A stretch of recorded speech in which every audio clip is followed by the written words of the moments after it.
Hi everyone, my name is Peter. I come from a company called RetailSoft. We are based in Bratislava, but our parent company is called Overtis. It's in Netherlands. Now to actually talk to you about our project that we developed using web technologies. It is a desktop application.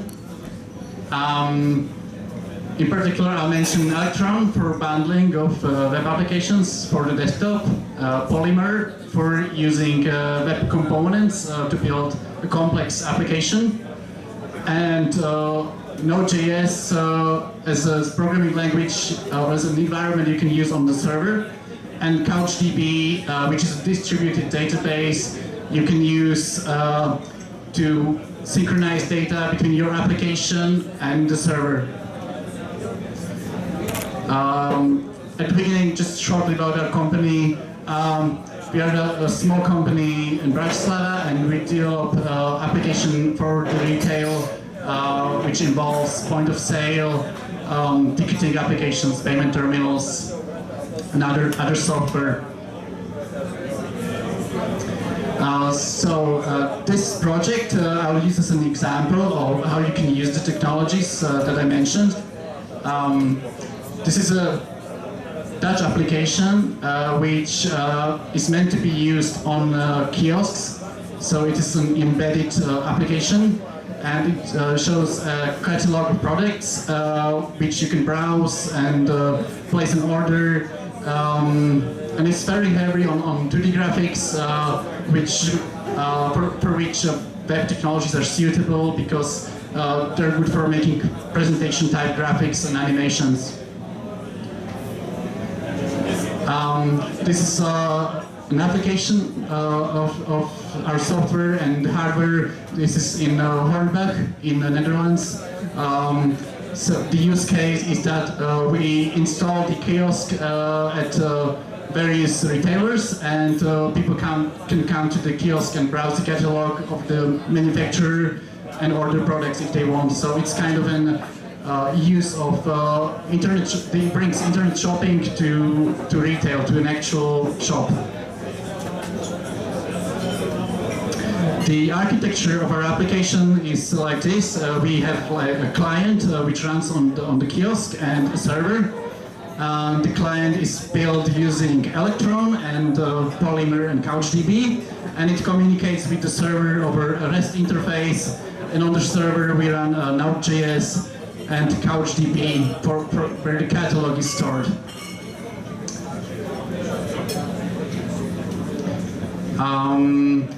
To give you maybe a picture to those of you who have developed desktop applications on Unix or traditional desktop applications, these are kind of the similar technologies you would use years ago or even today if you want to be like really fast or have very good native integration. So Electron is kind of comparable to Clutter or Cairo or Qt. Polymer is like GTK on Linux or Qt. CouchDB, you would normally use SQLite in traditional applications. And Node.js is similar to where you would use Java, Python, Ruby, or C, C++. So I'll start by explaining a little bit how Electron works.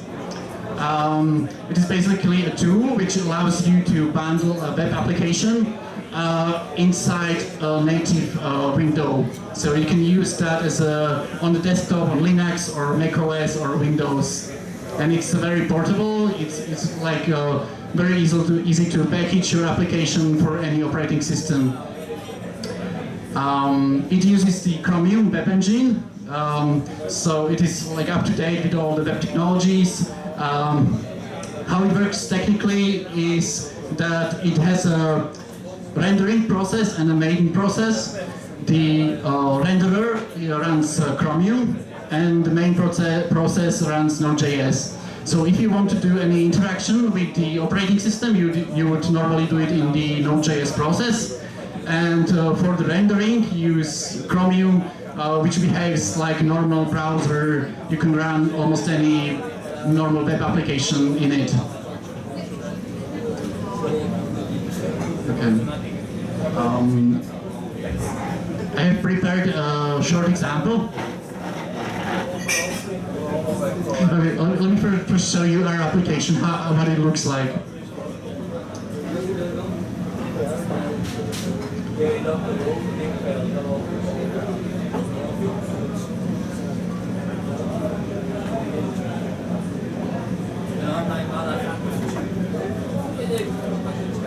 So this is our application with the catalog of products. You can basically browse them, see what the price is. You can see like related products or see information. And it also allows you to order the product. So here you can just select you want to order it, and you enter your details like name and address and so on, and it will be delivered to your address like the next day, or depending on the retailer, or allows you to search for products. So yeah. Okay.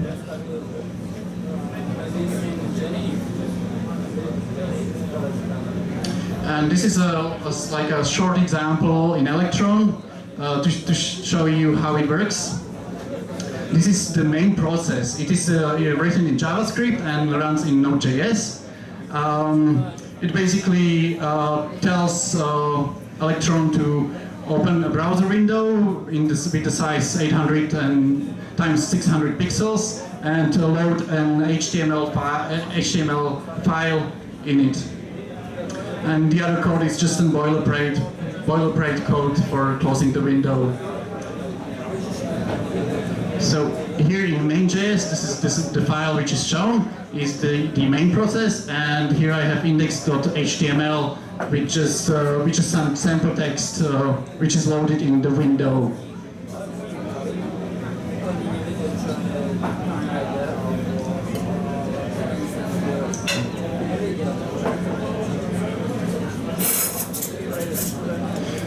In order to create an Electron package out of that application, I used Electron Packager, and I tell it to compile the application for Linux and architecture 64 bits.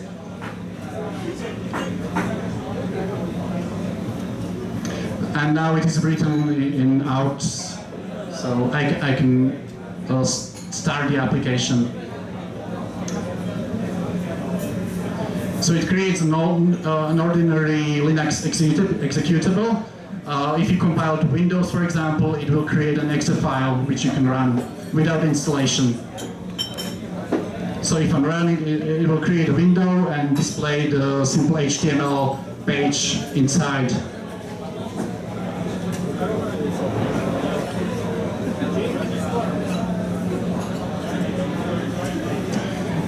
Now shortly about Polymer. Polymer is a web development framework. It is based on web components, which is a set of standards which were created a few years ago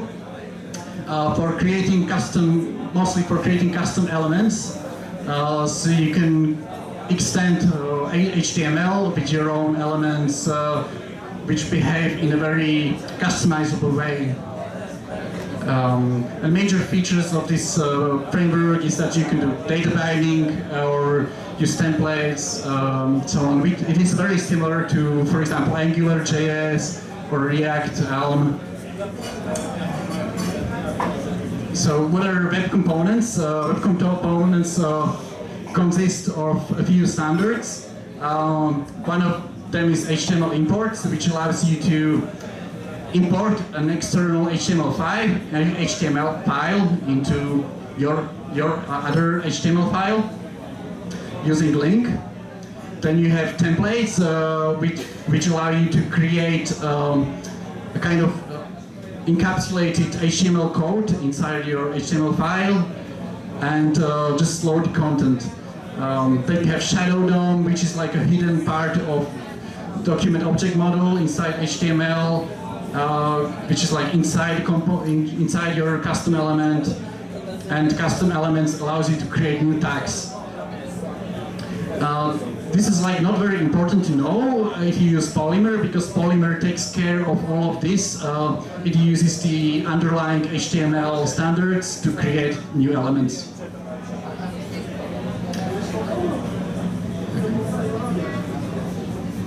I will now show you an example how to use Polymer inside Electron. So here is the main HTML file. It is index.html, and here we need to load, and it's a polyfill which implements the HTML standards for web components, and this thing here loads loads my element. It is a custom element called hello element. And I use that element here below. So I just say, I can use it as a normal native HTML element. So what does the element look like? This is the element in Polymer. I just need to specify its name, and I can create a template which is displayed in place of the element.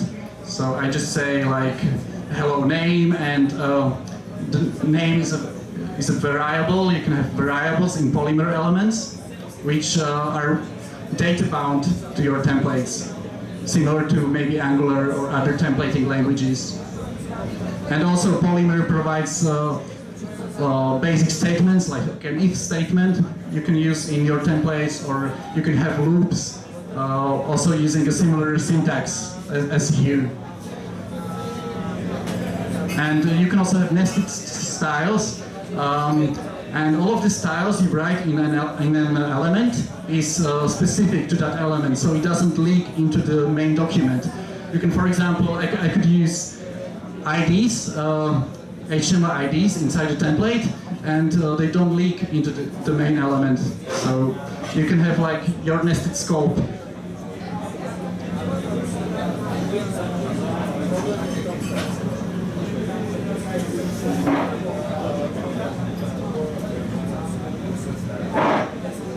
So this is just building of the Electron package.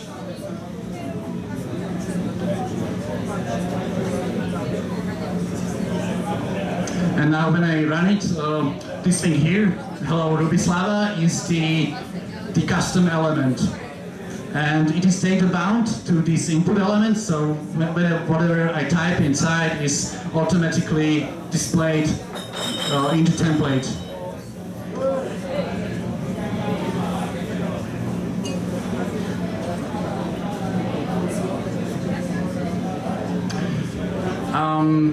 Because you can create custom elements using the web standards, it is possible to build libraries of reusable elements, and one such library is Polymer catalog. It provides you with elements you can readily use in your application.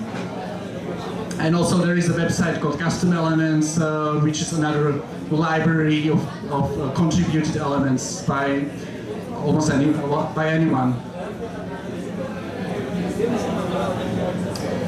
Okay, now a little bit about CouchDB. CouchDB is is a document database. A document is essentially, you can imagine it as a JSON document. So it is a collection of JSON files, if you like. And the good thing about CouchDB is that it allows you to synchronize those documents between databases. So you can have like a local database and a remote database on a server, and CouchDB takes care of the replication in both ways. It uses the REST communication protocol, so you can use a normal HTTP to query the database, either to update documents or just list documents. And also it provides notification of changes. So if you want to like listen for new documents being added to the database, you can start listening to an event in JavaScript, and it calls your callback whenever a change happens in the database. And PouchDB is a JavaScript implementation of CouchDB protocol and CouchDB database, essentially. so you can seamlessly use PouchDB and CouchDB to synchronize between databases. And I'll quickly show you some examples how to use CouchDB.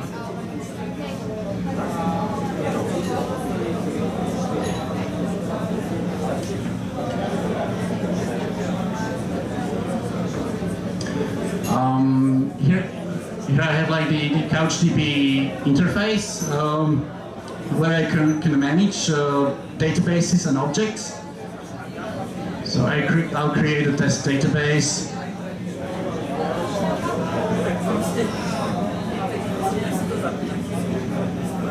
And I can add new documents to it.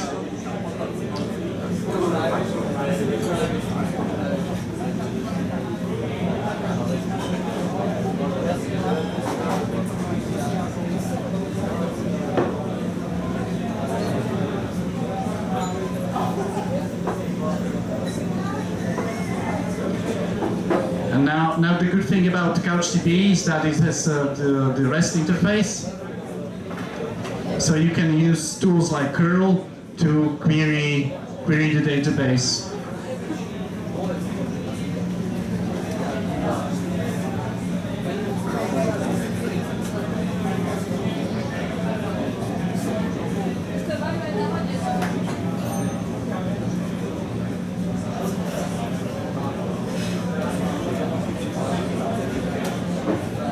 Okay, if I just query like the database, so it tells me some general information, like the number of documents and so on.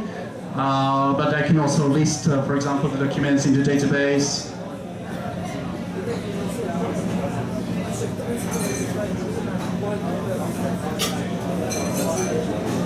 So here it gives me that JSON for the document I just created.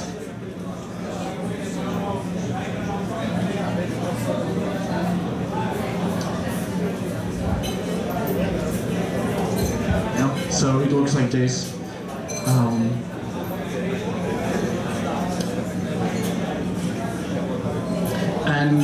This is PouchDB code. Because PouchDB speaks the CouchDB protocol, it can connect to CouchDB and also query documents, listen for changes, and so on. So here in this example, I list all of the documents in the database, and this callback is called with the result. And I can run it either in Node.js or you can run it in the browser.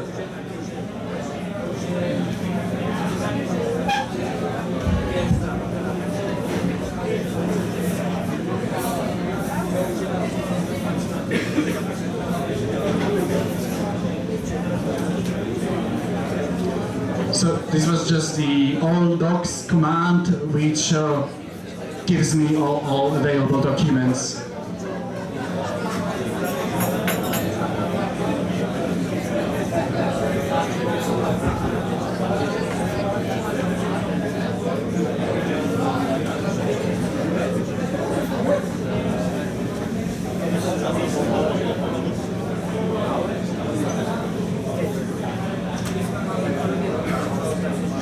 And this command, with this command, you can listen for changes in the database. Live means you want to receive live notifications all the time. Since you can specify like a sequence number, or just say all the changes which happen now and in the future, and you can command it to include documents as well. So I'll just run this piece of code. Okay, so now it doesn't show anything, but it started listening to changes in the database. And so I'll make an example change in the database, and it should show up here. So let's just change this name to example new, for example.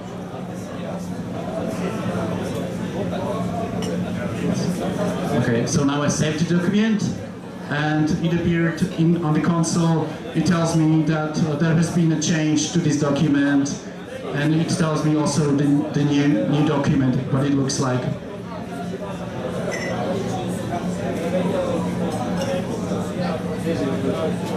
Okay, so now a little bit of summary, and I want to show you some pros and cons of the technologies, why you should use them or shouldn't use them, and should instead maybe use the native technologies.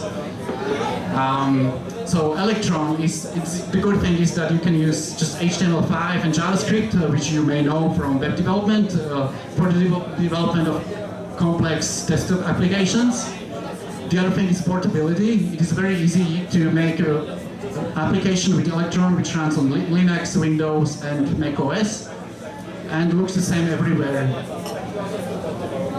The problematic point is that it is a bit large. At this time, when you create an Electron package, it's about 100 megabytes, and you may worry that it doesn't have a native look and so on. Polymer. The components are a great way to keep your code clean, because it is separated into many files and has a nice structure. It has data binding, which is also very nice things to have. The problem is that it's not completely like functional programming, and maybe the template is a bit more verbose than in other technologies like Angular. And CouchDB, the good thing is that it has replication and versioning, but the problem is that it doesn't have like very advanced queries, which you may find in SQL or in other databases, and also it is a bit slow. Okay, and quickly Node.js. You probably know Node.js, it's asynchronous, which is a good thing. Yeah, the problem is that there is, for example, the static linking, so Node.js applications tend to be fairly large on the disk and also in memory. Okay, so thank you, and I'd like to also tell you that we are looking for a new colleague who either does JavaScript and HTML5 or C# and ASP.NET. So get in touch if you're interested. And also, it's time for your questions if you have any. How would you handle offline data persisting? Oh, sorry? How would you handle offline data with Pouch? So the question is how I handled offline data with Pouch. We had a PouchDB database running locally on the clients, and it was synchronized with the server. And so on the server was CouchDB, and really the synchronization is taken care of by CouchDB, so you don't have to do much, just call one command, just replicate from. So you have two local Pouch instances? Yes, that's right. These devices, they're able to function offline, so all of the database is replicated on the clients.